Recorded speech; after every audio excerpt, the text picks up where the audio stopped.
Paz do Senhor para todos vocês, bem-vindos, meus queridos, minhas queridas, chegando para mais um dia, para mais uma live. Estou ajustando a luz aqui. Daqui a pouquinho vai estar com a gente um grande amigo, um cara que Deus usa demais nessa nação e fora dela, meu brother, pastor Rafael Belo, já com a gente aqui na live. Enquanto isso, bem-vindos, pode chegar, fica à vontade. Estou aqui na minha casa, graças a Deus hoje já com notícias melhores. O governador do estado de Santa Catarina liberou o culto nas igrejas, graças a Deus, liberou. Amanhã nós já estamos nos organizando já para os cultos, é claro, com várias restrições, né, de saúde e tal, mas o governador liberou. Bem-vindo, pastor Alexandre Bernardino. Paz, querido, Deus abençoe a tua vida. Também a Carol, a Santana, o Marcos, Ju Goulart, William, a Marques, Laís, João, quem mais aqui? Deixa eu ver.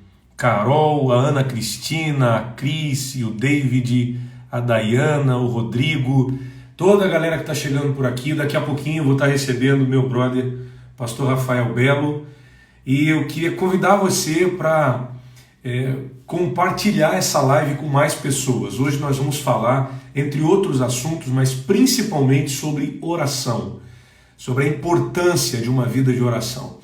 Tá bom? Então compartilha, clica aí na setinha aqui embaixo e envia no WhatsApp, envia no Instagram, envia para outras pessoas assistirem, chama a tua família para ver também, teus amigos, principalmente alguém que está parado, afastado, distanciado, para assistir, ouvir algo de Deus, ser abençoado pela palavra, tá bom?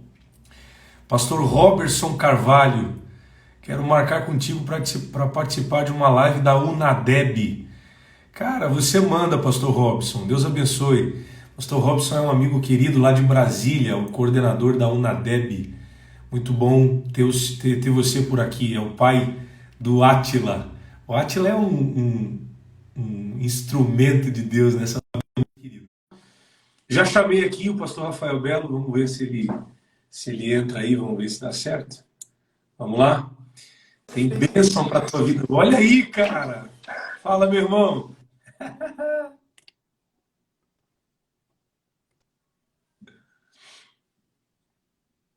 Rafael Belo com a gente, tá? Acho que deu uma travadinha aqui no sinal lá, mas já está restabelecendo o sinal, se Deus quiser. Povo de Deus, vamos entrando. Chama mais alguém para participar com a gente. Vai ser bênção a live de hoje.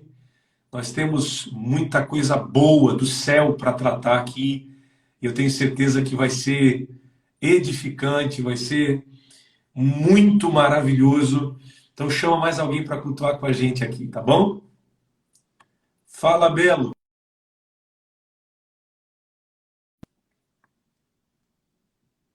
Travou aí. Travou. Vamos esperar ele entrar aqui. Vamos tentar chamar ele de novo. Pera aí. Vamos tentar chamar o vaso outra vez. Opa. É ao vivo, gente. Aí, ó. Tá na mão. Vamos ver. Agora vai. Agora vai. Vai entrar. Vamos chegando, povo. Vamos chegando. Tem uma palavra de Deus para vocês. Fala, Belo. Tudo bom, pastor Felipe? Como está? Melhor agora, meu mano. Feliz demais de receber você aqui.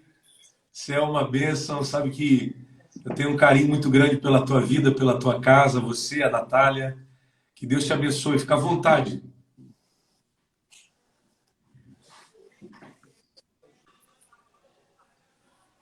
Obrigado, amigo, pelo carinho da lembrança de poder servir a seu povo, seu público.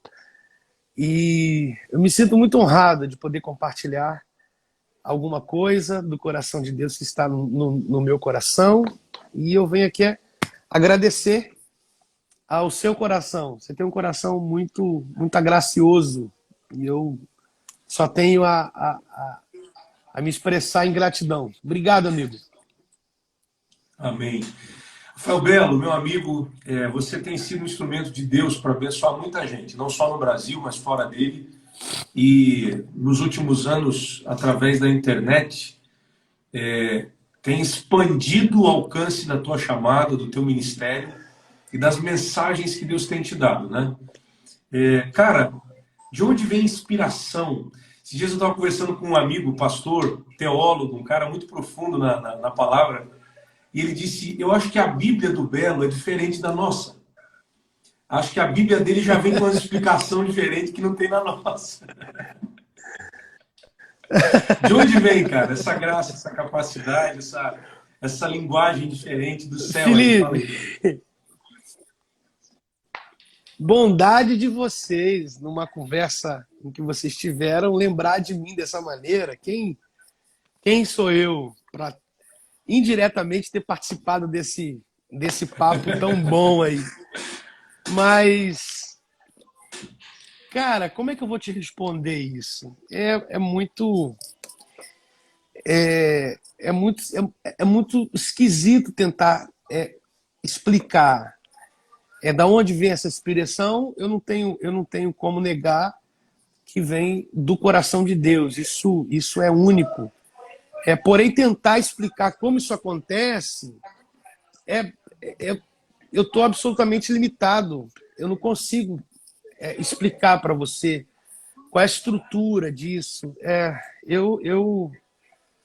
Eu sou surpreendido por Deus, por alguma ideia, por algum texto, alguém em algum tipo de canção e falou alguma coisa ali, aquilo entra no meu coração.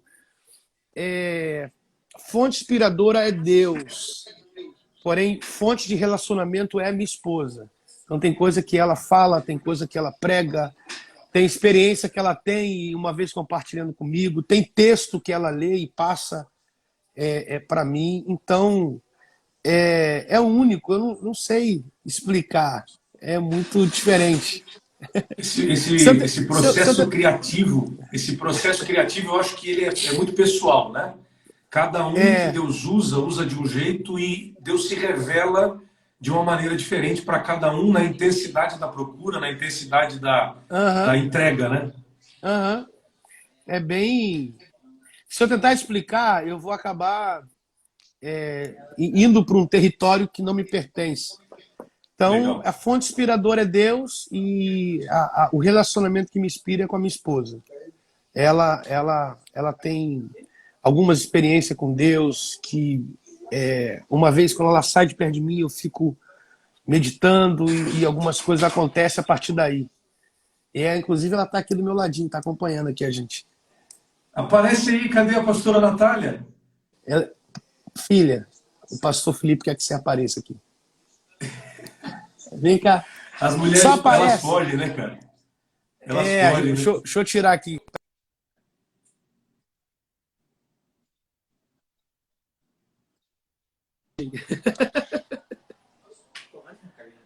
A mulherada foge, né, cara? Quando elas não vão no salão, elas não querem aparecer nas lives da gente, né? A minha esposa é assim, cara. Ela vai aparecer aqui rapidinho. É coisa de mulher, vaidade, né? Pai do Senhor, pastora, querida. Rapaz. Seu pastor Felipe, lá de Florianópolis, da Assembleia de Deus de Floripa. Amém. Que bênção. Obrigada, pastor. Amém. Deus abençoe você e a tua casa, tá? Amém. Sua casa também. Estamos aqui ligados. Amém. Ela tá obrigado, aqui obrigado. Ô, Belo, fala para mim. Primeira pergunta que eu vou fazer para você, aquela lá foi extra-oficial. Essa é a pergunta oficial. Saudade da careca ou não? Cara, então, ó, aí, ó. Cara, muita saudade. Eu acostumei, né? Eu raspei a cabeça durante 3 anos. E aí a esposa mandou deixar crescer. E aí nessa quarentena, eu conversando com ela, falei, deixa eu raspar.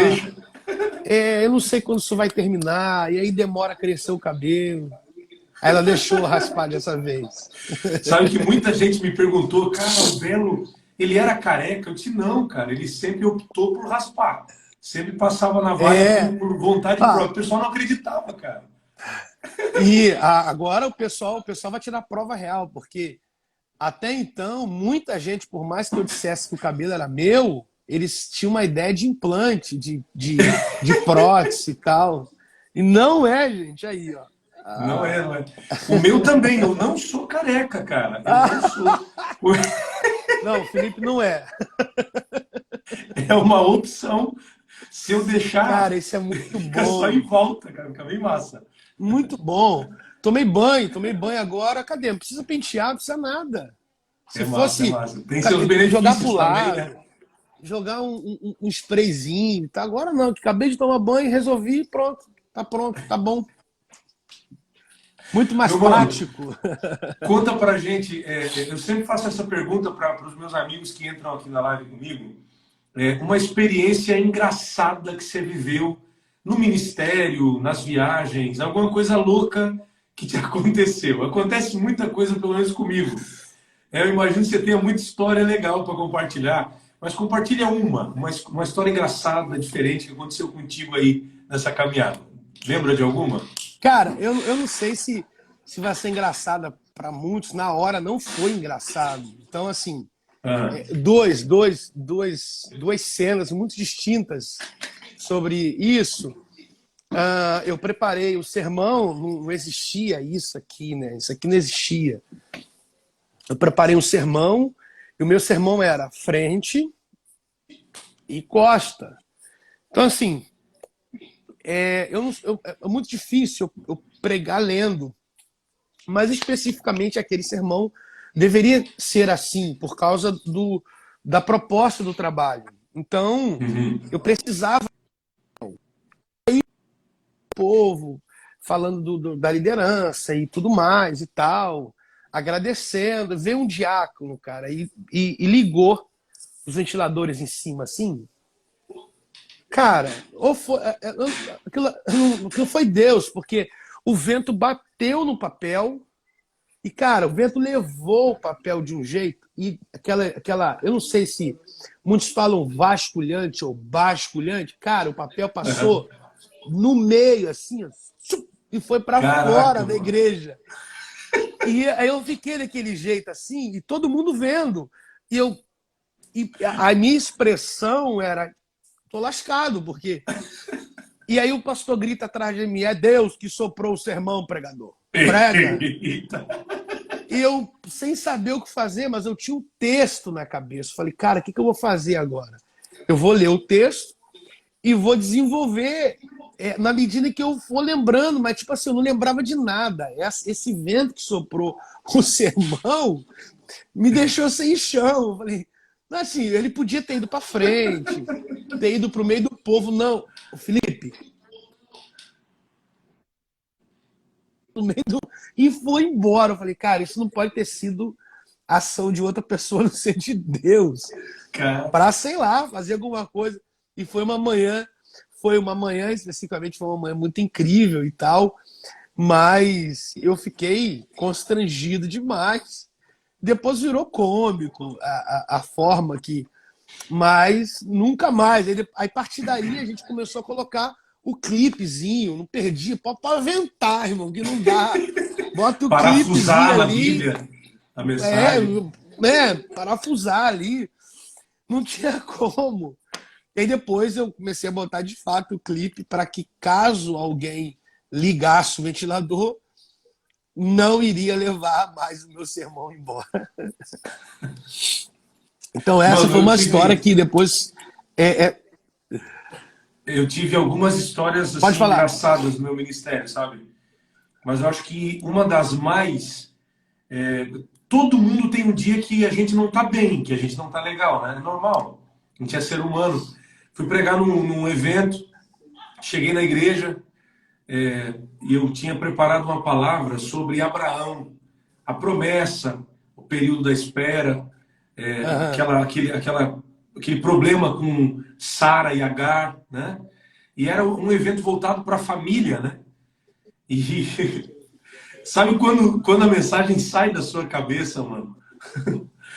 E eu não sei o que acontecia comigo. Eu pregava e olhava para minha mulher. Sabe que a esposa da gente é o nosso termômetro, né?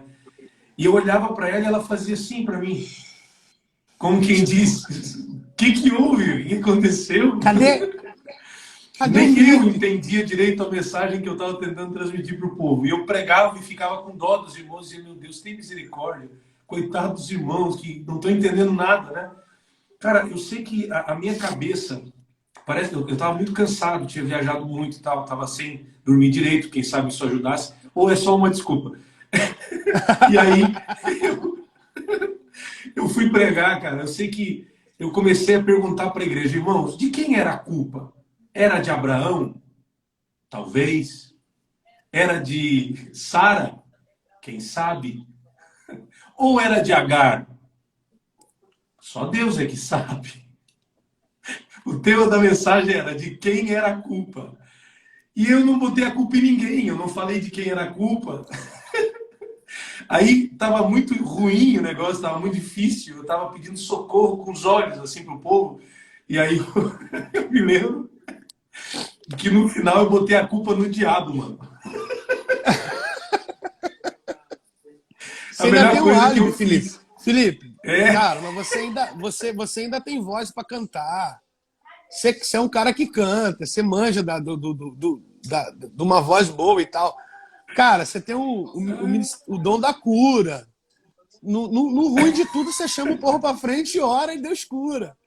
Você Faz pede uma um dom, oração, né? você pede Cara, um dom, um fá, sei lá, e canta. E eu, cara, não tenho dom de cura, não canto nada. mano, eu encerrei e disse assim, irmão, sabe de quem que era a culpa? Era do diabo.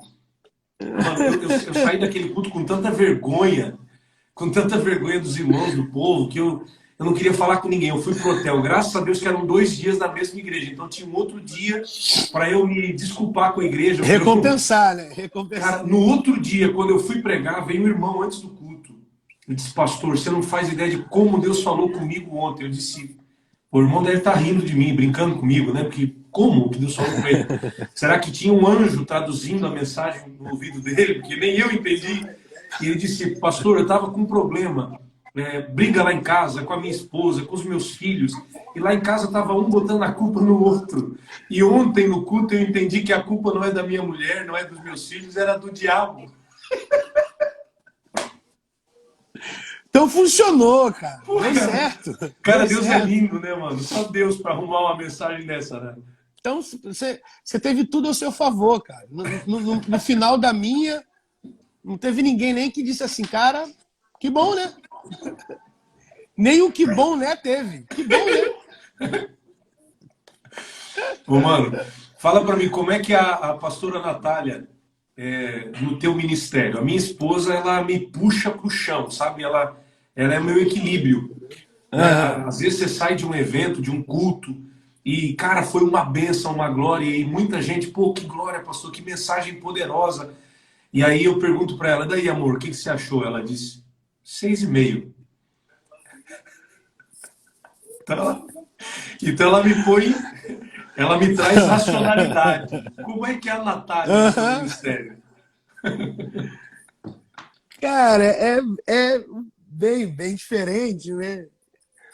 Mas nesse ponto de vista, ela na verdade, algumas coisas que se tornam públicas a partir do altar, a gente desenvolve em particular.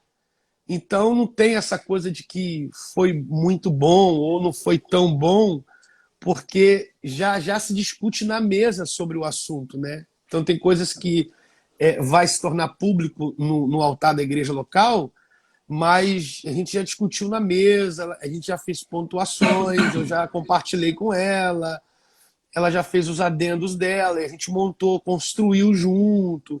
Assim, 70% do que eu prego tem intervenção dela, tem o dedo dela, tem a identidade dela. É muito engraçado. Então, não tem essa coisa de que foi muito bom ou não foi tão bom, porque ela já acompanhou o processo do crescimento da mensagem. Eu também nunca perguntei depois, né? Pede para ela dar uma nota no final da mensagem.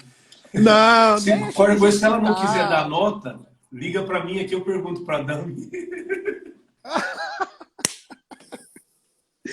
Aí ela vai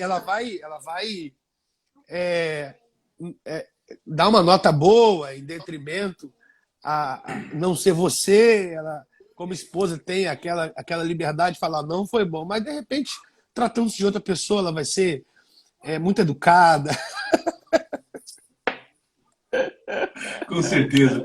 Meu mano, Muito quantos bom. anos pregando, cara? Eu já te conheço há muitos anos, de Felipe, em setembro, alguns encontros, mas quanto tempo? agora eu faço 21. Uau, 21 anos. que massa, que massa. Em setembro eu faço Fala para mim, 21 anos. como é que 21. foi tua chamada, cara? Você sempre quis ser pastor? Desses 21, Já 10 anos nasceu no lar no meu cristão? estado. Como é que foi a tua história? Não entendi. Não entendi. Resume um pouquinho como é que foi tua chamada, tua história, teu começo.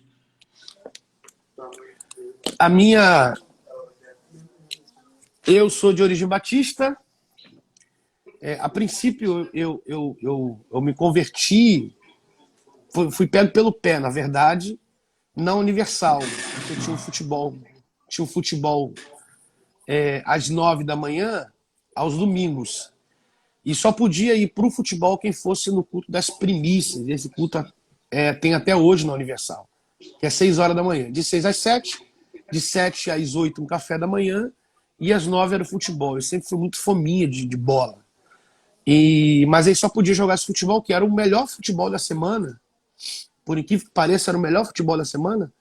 Quem fosse no culto. Então, nessas idas e vindas, naquela semana aconteceu algo inusitado. Eu tentei contra a vida do meu pai, em razão de uma briga dentro de casa.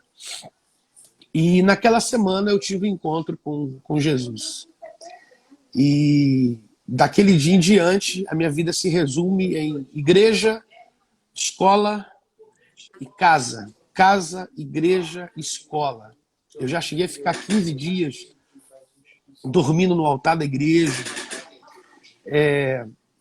Eu amava, depois da escola, eu ia direto para a igreja, ficava ali orando, lendo Bíblia com o zelador da igreja. E aí, logo depois, eu conheci uma igreja batista perto de casa. Então ficou menos despesa. E aí eu passei a frequentar. E no primeiro dia que eu fui, eu vi um jovem pregando na igreja. Ele sempre participa aqui das lives comigo. Chama-se Newton. Carinhosamente a gente chama ele de Netinho. Cara, e ele leu o texto, e quando ele terminou de ler o texto, ele falou 1 hora. Eu olhei para aquilo e falei, como que ele fez isso? Ele acabou de ler um texto e falou 1 hora, sem papel, sem nada. Aquilo me chamou muita atenção. E eu passei a frequentar essa igreja. E a partir desse momento em que eu vi pregando, aquilo me interessou, me chamou muita atenção. E aí, eu fiquei apaixonado, mas eu não sabia como era, de que maneira, qual era o nome daquilo que ele fazia. Até que eu falei, pô, é pregação. Eu falei, cara, como é que faz isso? Você tem que ler a Bíblia, tá? E eu mergulhei na Bíblia. E aí tudo começou aí. Eu fui inspirado por ele, pelo Neto. E aí frequentava o trabalho de oração às quartas-feiras de manhã, era 1 horinha só era 1 hora de oração, de 6 às 7 da manhã. Numa dessas idas, eu tive uma palavra para a dirigente me deu a oportunidade para pregar. Eu como ele tá aí peguei, abri mas não deu nada certo, foi horrível demais. Terminando ali em 5 minutos, ela me deu um abraço e falou, meu filho, foi muito bom. Você pode vir quarta-feira que vem de novo? Pô, como foi bom? Não foi bom. E aí eu fui quarta-feira, fui outra quarta, e foi aí que eu fui me desenvolvendo até que numa dessas idas de quarta-feira, alguém terminou, estava ali, alguém visitando o trabalho de oração e disse: você pode pregar no nosso culto de jovem na igreja? Eu falei: como assim pregar em outra igreja? Como é que funciona? Eu falei: não, eu vou. Eu fui. E aí começou. Quando eu vi, eu já estava dentro, nunca orei para isso, nunca fiz propósito para isso, nunca busquei para isso. Isso aqui eu falo muito de coração, muito no altar. Não busquei, não procurei, não fiz propósito, não direcionei minha vida para isso. Quando eu vi, Felipe, eu já estava dentro, indo para todos os lugares no Rio, os municípios, cidades vizinhas. E quando eu vi, eu já estava dentro disso, me envolvendo com isso. E vai fazer aí 21 anos servindo o altar de cada igreja com muita dedicação, carinho. Amo fazer isso. Amo fazer. Dias bons, tem hora que não é bom. Dias melhores, tem hora que é formidável, porém, fazendo com muita dedicação. Eu amo fazer isso. Amém. Tentei resumir um pouquinho. É maior que a gente, né? Meu mano, tem muita gente aqui acompanhando. E eu vi, assim eu vi como porque eu amo a tua vida e ama eu comecei a me ver envolver Deus te usando quando você está uma... pensando o texto. Eu amo ver você pensar o texto, né? Trabalhar o texto. E hoje a gente conversou antes da live sobre a importância da oração, né? Eu queria deixar esse espaço aberto para você compartilhar algo que está no teu coração. Todo pregador tem um texto que a gente trabalha e ele às vezes mais trabalha em nós do que nós nele. E eu queria que você compartilhasse algo de Deus que está no teu coração aí para esse povo que está acompanhando. Vamos lá.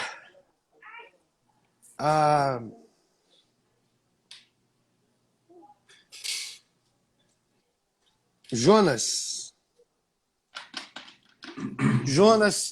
2, para mim, no meu ponto de vista, é um texto clássico sobre o assunto. No meu ponto de vista, é um texto clássico. Primeiro, pela ideia que desmistifica se há um lugar específico para se orar. O texto diz que Jonas orou ao Senhor seu Deus das entranhas do peixe. Ele vai começar a desenvolver a vida de oração num lugar não propício para. Então, não é sobre o lugar, é sobre o que se faz dentro desse lugar. Então, a partir daí, a gente tem que ter em mente que não existe um lugar específico para se orar, até o dia que você orar nesse lugar. Então, não é o lugar que te move a orar, mas é você, a partir do momento que ora, que vai mover o lugar. Então, o lugar é absolutamente contraditório à prática. Ele está no meio das entranhas de um peixe. Então, não há nenhum aspecto de conforto para que se fizesse isso, porém, a imagem é um desconforto absoluto que, de certa forma, a imagem que se tem impossibilita também de fazer. Então, eu preciso entender que a oração não é feita pelo ponto de vista de estar confortável, a oração também não é feita dentro do aspecto do desconforto. Eu não posso orar porque eu vivo bem e eu também não posso orar porque eu estou vivendo mal. A oração não depende do meu estado, a oração depende de uma decisão. Então, eu decido orar. Posso estar vivendo um conforto fora desse ambiente, porém posso estar dentro desse ambiente vivendo desconforto. Então eu oro mesmo em conforto e oro em desconforto, porque a oração não está ligada ao que eu estou vivenciando no ambiente. Mas a oração gera um novo ambiente dentro do lugar que eu passei a orar. Então Jonas ele vai orar no meio das entranhas desse peixe para desmistificar dentro de nós essa ideia que, de certa forma, existe um lugar específico para se orar. Não existe um lugar específico para se orar até o dia em que você decidir orar no lugar. Então, quem faz do lugar seu lugar de oração é quem decide orar dentro desse lugar. Então você muda o ambiente a partir de uma decisão em começar a desenvolver uma vida de oração. E vida de oração começa em um momento orando, porém é mais do que um momento de oração. A vida de oração, ela dá início em um momento, porém não é um momento. Você dá início a uma trajetória de oração a partir de um momento que você ora. Porém, a vida de oração não é um momento. Então, Jonas vai orar do meio das entranhas para isso se tornar muito claro dentro de nós. Então, não há um lugar específico para se orar. Até o dia em que eu decida orar no lugar. Quem faz o lugar, seu lugar de oração, somos nós. Nós decidimos orar no lugar e a partir desse momento o lugar se torna o nosso lugar de oração. Então, eu gosto de Jonas 2, no meu ponto de vista é um texto clássico para isso, até pela estrutura de oração desse indivíduo. Ele começa a dizer que na angústia ele clama. E Deus responde. De repente ele transita nesse lugar e modifica a partir do que ele diz. Ele diz, do ventre do inferno gritei, e o Senhor ouviu minha voz. Então ele diz que na angústia, não é da angústia, é na angústia, é independente de, não é dentro da. Eu não oro porque eu sinto angústia, eu oro independentemente de estar sentindo angústia. Eu não sou movido por esse sentimento angustiante a orar. Eu sou movido independentemente desse sentimento dentro de mim. Então ele ora ele não ora da, porque se ele orasse da, ele é movido pela. Ele ora ele pode ter o que está sentindo, porém isso não altera o principiar desse relacionamento com Deus. Porém ele diz, na minha angústia clamei, o Senhor respondeu, porque Deus tem resposta para aqueles que clamam. Deus tem resposta para quem clama. Porém a conclusiva dele do ventre do inferno gritei. Perceba que o grito altera o ambiente. Então, em detrimento a um grito, ele vai mudar o ambiente. O ambiente virou um ventre de inferno. Porém, ele vai dizer, Deus ouviu minha voz. Então, grito, Deus ouve. Clamou, Deus responde. Então, quem decide algumas coisas no ambiente somos nós. Ou a gente clama, ou a gente grita. Clamou, tem resposta. E aí, dá início ao relacionamento. Porém, grito, ele ouve. Então, assim, tanto o clamor quanto o grito, Deus está presente. Porém, o clamor ele está presente como resposta. E o grito ele está presente como ouvido. Então, assim, gritar não vai adiantar nada. Porque ele só vai ouvir. Deus não responde grito. Deus só responde clamor. Então, eu preciso entender que, uma vez decidindo dar início a uma vida de oração, eu não posso, de forma alguma, alterar o ambiente a partir daquilo que eu digo de forma negativa. Eu preciso continuar me mantendo na oração. Então, Belo, clamor... deixa eu fazer uma interferência. Há algo muito lindo que você fala a respeito disso sobre oração, que é o lugar, não é o ambiente que faz. É alguém orando que transforma o ambiente.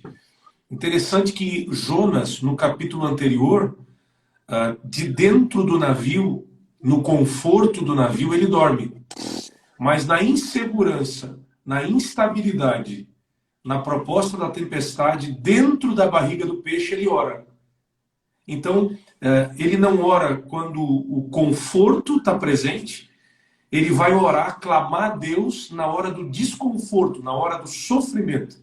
Isso é formidável. Não é o ambiente. Porque se ele fosse orar simplesmente num momento favorável ou desfavorável, né? Mas ele ora exatamente quando a crise o desperta. Quando os homens chamam atenção, quando ele é jogado no mar, quando ele está na barriga do peixe, é que ele tem esse insight da necessidade do clamor e da oração. Muito bom. Muito bom. Então, toda a estrutura do capítulo 2 ela é muito de altos e baixos, né? Ele vai falar que ele foi lançado no profundo do coração dos mares. É uma ideia de abandono. Ele vai dizer que as águas estão passando por cima da sua cabeça. Isso fala de uma confusão na mente. Ele diz que ele foi lançado diante dos olhos de Deus, no ponto de vista em que eu estou no lugar em que ele não me enxerga mais. Ele vai dizer que, todavia, ele tornará a ver o santo templo. Você começa a perceber um oscilo nessa oração de Jonas. Ele clama, ele grita, ele fala de abandono, ele fala de ser jogado, ele fala que, a princípio, Deus não enxerga, Deus o deixou, e depois ele diz que vai ver o santo templo. Ele fala que as águas cercaram a alma, aquilo que estava do lado de fora agora é muito presente dentro dele, ele perdeu o domínio da administração externa, agora aquilo que ele tinha, a princípio um domínio do lado de fora, o invadiu e atingiu os seus sentimentos. Ele fala que o abismo o cercou. Ele diz que desceu até os fundamentos dos montes, ao nível baixo que ele chega. Ele vai dizer que a terra cercou ele com os seus ferrolhos para sempre. Essa ideia de terra que me cerca com ferrolhos para sempre é uma ideia de que disso eu não consigo sair mais. Ele vai dizer que depois que os ferrolhos da terra me cercaram para sempre, a alma dele Deus fez subir da perdição. Ele deixa muito claro que ele pode estar vivendo o que ele está vivendo, porém ele não vai se perder nisso. Então você começa a perceber os altos e baixos, expressões boas, expressões que a gente julga não ser relevante a com quem está sendo dito. Ele está falando com Deus. Então eu acho que usar alguns termos aqui não é tão propício à pessoa que ele está se referindo, mas isso é oração, Felipe. Isso aqui, para mim, é uma oração feita por alguém que, em sua prática, o seu desenvolvimento, independentemente do lugar que ele está, me ensina. Isso aqui é a oração. A oração é altos e baixos.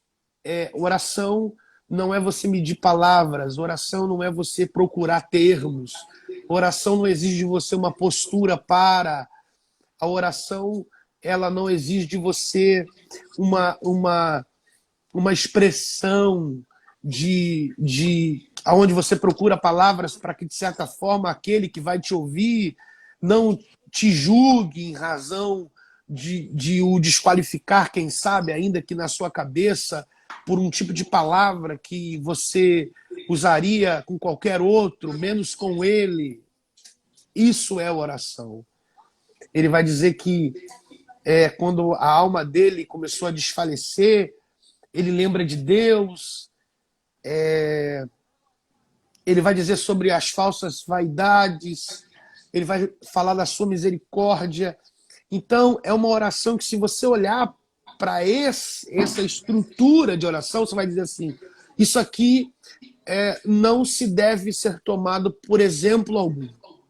Porque alguém que se utiliza de termos, quem sabe até de baixo calão, se referindo a Deus dessa maneira, sobre um abandono, sobre ser jogado fora, sobre... sabe? Mas isso aqui, para mim, é uma oração que eu tenho que seguir. Não é uma oração... a oração modelo a gente já sabe qual é. Mas isso aqui é alguém me ensinando que a oração é assim. É desse jeito. Independentemente de você sentir o que sente, viver o que vive. Você ora. Você está mal. Ora. você está bem, ora. Você quer desistir, ora. Porque eu costumo dizer, e alguém pode,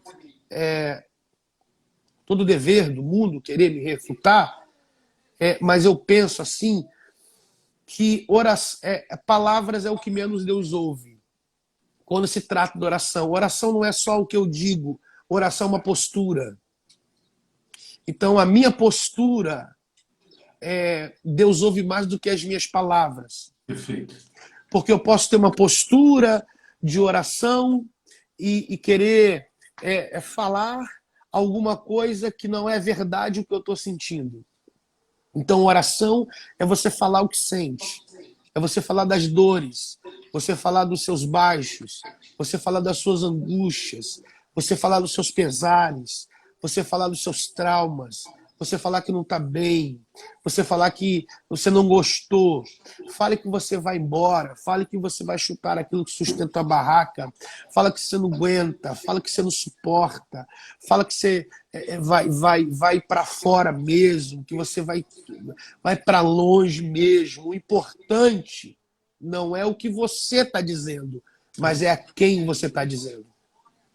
Então, o que mais vale não é o que eu digo, é com quem digo. Então, para Deus importa a sua postura em com Ele falar, não o que está sendo dito mediante a postura, porque a sua realidade pode contradizer as suas palavras, porém, a sua postura é ouvida por Deus. Então, eu costumo dizer, Belo, desculpa te interromper, eu costumo dizer que a oração, mais do que mudar o ambiente, mais do que mudar os outros, ela mais me transforma do que transforma o outro. Primeiro me muda do que muda o outro. Não é simplesmente o fato de clamar para receber. Não é simplesmente o fato de clamar para ser ouvido. É o simples fato da conversa que desenvolve relacionamento. Da conversa que amplia a minha comunhão com aquele para quem eu oro. Ou seja, a oração, ela me aproxima do céu. A oração me aproxima de Deus. Às vezes a gente, por ser tão pequeno, por ser tão limitado, a gente pensa, eu vou orar porque estou na bad, eu vou orar porque estou mal, eu vou orar porque estou na luta, eu vou orar porque apertou a minha situação. Mas na verdade a situação é uma construção de Deus para me atrair para a oração, aonde o meu conhecimento, aonde o meu relacionamento com Deus vai ser ampliado. Isso é formidável. Quando você fala de oração, não é tentar impressionar Deus com palavras, é aquela palavra, né? Rasgai o vosso coração e não as vossas vestes. Não é uma oração bonita, não é para ser uma oração que as pessoas ouçam e digam, pô, que palavra, o cara só orou com palavra de mais de 4 sílabas. Não, é uma oração que vai romper o céu, que vai chegar no coração de Deus e que vai desenvolver meu relacionamento com Ele. Muito mais do que a finalidade, o propósito, o objetivo. Eu estou orando porque preciso de graça, porque preciso de cura, porque preciso de livramento. Não, eu estou orando porque preciso de relacionamento. E esse relacionamento pode ser nas entranhas do peixe. É isso aí. Na verdade, a oração é a principal ferramenta que me torna aquilo que Deus deseja, para que então, depois, eu passe a ter o que quero. Perfeito. Oração não é ferramenta para eu ter. Oração é ferramenta para eu ser. Quanto mais eu oro querendo ter, eu deixo de ser. Quanto mais eu oro querendo ser, eu não preciso orar para ter. Ter é consequência do ser. E ser, perfeito, eu só passo a ser depois que eu me desenvolvo em oração. E a oração é a principal ferramenta que me modela ao padrão de Deus, para que, de certa forma, eu me torne em Deus, a partir do momento que eu orei, qualificado para receber o que eu me julgo. Eu me julgo aquele que toma posse disso. Então, a ferramenta que me modela é a oração. A oração me torna aquilo que Deus quer, para que então, só então, eu passe a ter o que tanto eu desejei. Então, a oração é uma ferramenta para se ser, não é ferramenta para se ter. Então, eu julgo que a oração de Jonas é uma oração que a gente tem que olhar para ela e dizer assim, então é possível falar com Deus em crise, porque Deus não entra em crise, porque com crise eu estou falando. Então Deus, ele não vai entrar em crise porque eu passei a falar com ele em crise. Não, não, não, não. Deus, ele está sempre pronto. E aí, eu não oro para que Deus me ouça. Eu vou orar sabendo que já sou ouvido. A gente precisa consertar algumas coisas na nossa cabeça acerca da oração. Então, eu não vou orar porque eu preciso ser ouvido por Deus. Não, eu vou orar porque eu já sei que ele me ouve. Então, é mais, como você falou, no ponto de vista de relacionamento do que outra coisa. Oração não é a base para ser atendido. Eu não oro porque você é atendido, não. A oração é relacionamento. Não é ferramenta para que... a gente tem que repetir, oração não é ferramenta para que eu tenha alguma coisa. E aí se utiliza dessa ferramenta para se ter. E quanto mais você busca querendo ter, você nunca terá. Então, quanto mais você busca querendo ser, você sempre vai ter. A ausência do ter é porque eu deixei de ser. Então, ser é fundamental. Eu só passo a ser depois que eu oro. Desenvolver uma vida, Felipe, não é passar um tempo. Então, o tempo da oração na vida é fundamental. Porém, eu preciso entender que isso é muito distinto. Tempo de oração e vida. O tempo está dentro da vida, mas a vida não está dentro do tempo. Tudo começa com o tempo. Você começou, ok? Você passou um tempo, mas só que você se desenvolveu de tal maneira que você não consegue mais ficar sem isso. É quando todas as coisas ao seu redor perdem a significância. E o que mais tem significância é a oração. E aí as outras coisas passam a se tornar realidade em você a partir do momento em que a oração tomou um outro significado dentro da gente. Então, eu amo falar, a minha esposa me inspira a orar, eu aprendi a orar com a minha esposa,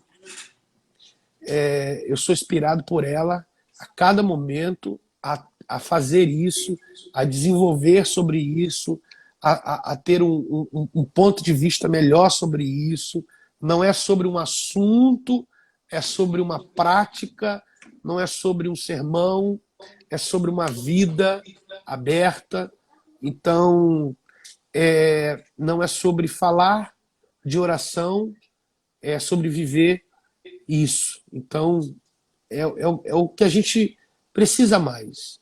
Nós precisamos orar. A gente não sabe como convém, porém alguém que diretamente nos ensina a fazer. E acredite, ele só nos ensina. Ele é um filtro que conserta algumas coisas no percurso disso, para que a gente se encaixe e as coisas começam a tomar um novo rumo. É isso aí. Que lindo, cara, que lindo. Que bom te ouvir, me edifica, me alegra.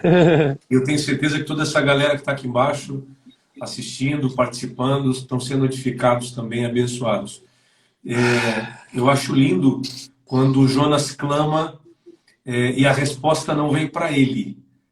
A resposta vem ao peixe. É o peixe. E respondeu e falou Deus ao peixe. Eu acho isso maravilhoso, cara. Eu acho isso maravilhoso. Porque ele ora dentro do peixe. E quando Deus fala, Deus não fala com Jonas. Porque da primeira vez que Deus fala com Jonas é para dar uma missão que ele desobedece. Quando Deus fala com Jonas, no início do capítulo 1, Deus diz: e veio a palavra do Senhor a Jonas. E aí ele ouve a palavra, recebe o direcionamento, desobedece e foge. Então, me parece que Deus está dizendo, não é hora de tentar falar com ele de novo. Eu vou falar com o peixe. Eu vou falar com aquilo que vai levá-lo para o lugar onde eu quero. Eu ouvi uma colocação sua algum tempo atrás a respeito disso. Quando Deus fala ao peixe, Deus está movendo o lugar da oração de Jonas. Eu acho isso muito bacana. E aí, quando o peixe vai e vomita ele, até alguns pregadores têm uma ideia romântica de que o peixe vomita ele em Nínive, né? Ah, não, ele vai sair na praia, ele vai ter que nadar, ele vai ter que chegar numa praia, ele vai ter que caminhar muito até chegar em Nínive. E quando ele sai do peixe sujo, fedendo, com fome, pálido, o texto no capítulo 3 vai dizer: e veio a segunda vez a palavra do Senhor a Jonas. Eu vejo nisso uma prefiguração da graça, lá no Antigo Testamento. Eu vejo Deus dizendo: eu vou dar uma segunda chance para esse cara.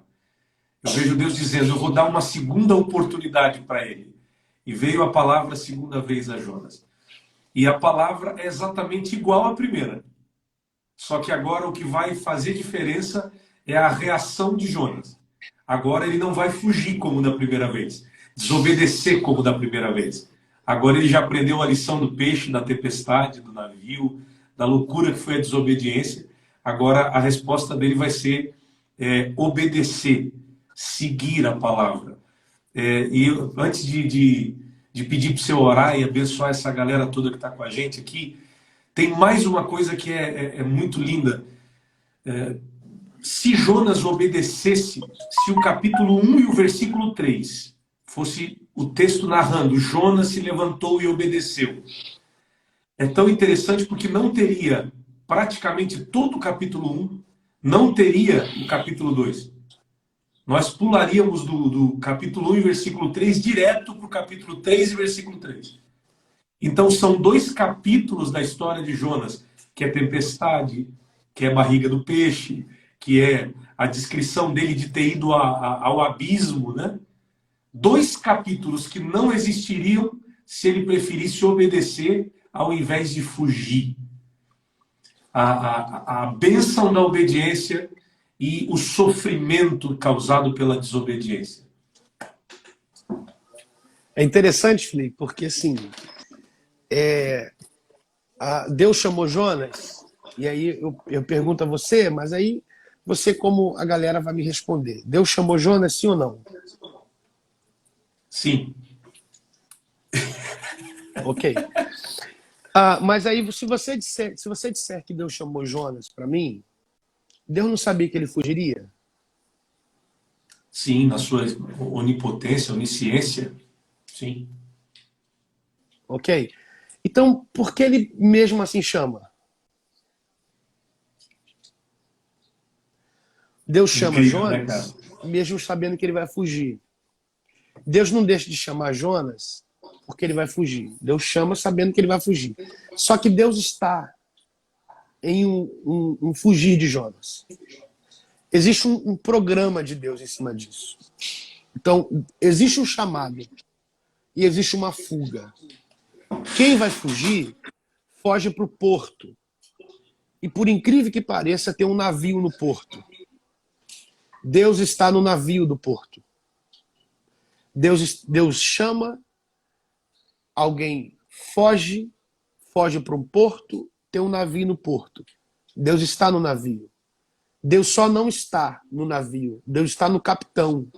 Porque o capitão vai abrir o coração mediante a um valor que Jonas tem na bolsa. Então Deus não está só num navio, Deus não está só no capitão, Deus está em um valor na bolsa. Era justamente o valor que o capitão pediu. Jonas entra no navio. O navio vai para o mar. A tempestade começa. Deus está nessa tempestade. Jonas está dormindo no porão. Deus está em Jonas dormindo no porão. Porém, os marinheiros vão descer ao porão, vão acordar Jonas, vão levá-lo para cima. Deus, existe um programa nisso. A gente acha que Deus está fazendo qualquer outra coisa, menos intervindo em cada ponto que a gente julga que Deus não está ali. Parece que Deus só está reagindo. E aí vão jogar sorte. Vão jogar sorte. E a sorte cai em quem? Em Jonas. Jonas vai dizer, eu sei qual o problema disso aqui tudo, me pega e me joga para fora. Quando vocês me pegarem e me jogar para fora, vai tudo resolver. Quando eles pegam Jonas e jogam para fora, já tem um peixe. Quando Jonas cai na água, o peixe engole. Só dentro desse peixe Jonas vai orar. Por quê? Porque não tem como cumprir um chamado se não desenvolver uma vida de oração. Uau. Então Deus está na fuga, Deus está no porto, Deus está no navio, Deus está no capitão, Deus está no valor na bolsa, Deus está no alto mar, Deus está na tempestade, Deus está no sono no porão, Deus está na sorte que jogam, Deus está no Jonas que diz, me joga para fora, Deus está no peixe que engole, só para que Jonas desenvolvesse uma vida de oração. Quando que Jonas está preparado para cumprir o chamado lá de trás? Quando ele desenvolve uma vida de oração. Então não tem como cumprimento de chamado se a gente não desenvolver uma vida de oração. A vida de oração nos qualifica para o cumprimento de um chamado. Por que depois as coisas se encaixam? Ainda que há um questionamento nele, se encaixa por quê? Porque ele desenvolveu uma vida. Deus sabe como nos conduzir à vida de oração. Que lindo, cara. Não é uma sucessão de acasos, não é uma sucessão de reações de Deus à ação de Jonas. Sim. Que lindo ver Deus agindo como um maestro nessa história, né? Agindo Falou tudo, em cada como pedaço, maestro. agindo em cada circunstância. Que lindo, que lindo. Glória a Deus. Obrigado, amigo, pela oportunidade de poder servi-los. Amém.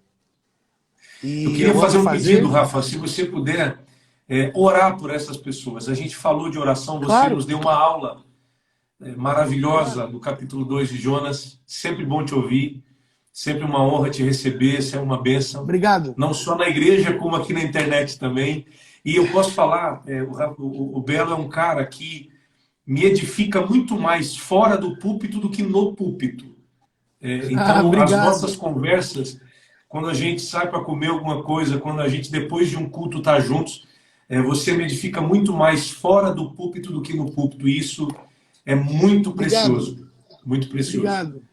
Tá? Ora por esse povo que está aqui. Tem muita gente que, enquanto você estava pregando, estava dizendo, Deus, eu preciso viver uma vida de oração. Aleluia. Eu preciso desenvolver a prática, o hábito. Eu preciso levar uma vida de oração. Ora por nós, ora por essa galera. Amém. Senhor, obrigado mais uma vez. Obrigado porque a tua mão tem nos conduzido a estarmos aonde o Senhor quer. Não é sobre uma vontade que temos, é sobre um desejo do teu coração. Aqui tem vidas, aqui existem famílias que estão ligados com o teu filho. Teu filho tem feito um trabalho a fim de que corações sejam alcançados a cada dia, a cada momento.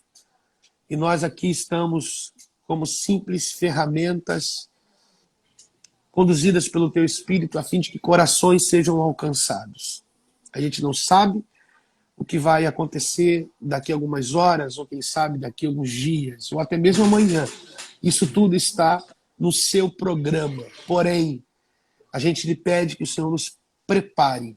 Prepare para daqui a uma hora, nos prepare para daqui a um dia, nos prepare para daqui a dias, que quando chegar o tempo exato que venhamos viver aquilo que o Senhor deseja, estejamos preparados. E estamos aqui para isso. Toma minha irmã, toma meu irmão, toma essa família, toma essa casa. Te glorificamos porque essa semana a gente acredita que será uma semana de boas notícias ao nosso coração, ao coração do teu povo, ao coração da sua igreja. Toma o Felipe, sua esposa, seus parentes, sua casa. Toma o pastor da De Floripa, o líder que o Senhor tem utilizado dele para que tudo caminhe de acordo com a sua vontade. Toma esse campo de trabalho, toma os jovens desse lugar, toma a vizinhança, toma o Estado, toma essa ilha em tuas mãos. Acreditamos que o Senhor não perde nada. O Senhor está nesse programa todo e nós vamos sair disso tudo, como estamos ouvindo, bem melhores. Obrigado mais uma vez.